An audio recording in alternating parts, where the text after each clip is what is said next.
This week's biblical reading opens and closes with the same request, but from two different people. Let's take a look.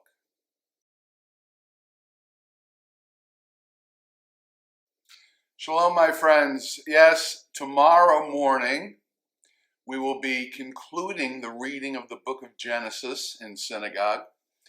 And in this last section of Genesis, we will read about two deaths. Jacob will die, and his son Joseph will die. Jacob's death comes relatively early in the passage. Joseph's death concludes it. But both have the same request. Do not bury me in the land of Egypt. In the case of Jacob, this is very interesting because Jacob spent so many years of his life in Egypt.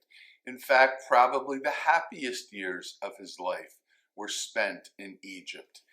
But he feels that spiritual connection to the Jewish homeland, to the land of Israel. And he wants to be buried with his grandfather and his father, with Abraham and with Isaac, along with three of the four matriarchs, along with Sarah, Rebecca, and Leah. Joseph, on the other hand, is a high Egyptian official, and he is going to have a state funeral. There's no question about that.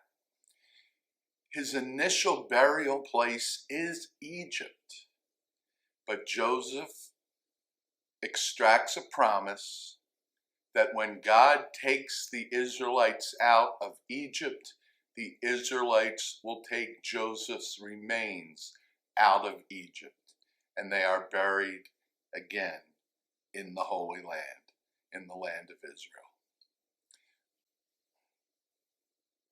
My friends, Israel is a special place. If you've never been there and you have any religious inclination whatsoever, I urge you to go.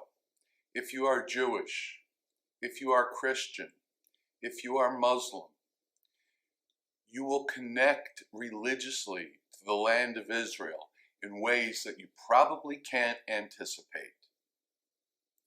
I always like to paraphrase Martin Buber. Knowing the significance and the wonder and the beauty and the spiritual nature, of the land of Israel, knowing that is like going to a restaurant and reading the menu. But going to Israel and experiencing it is like having dinner.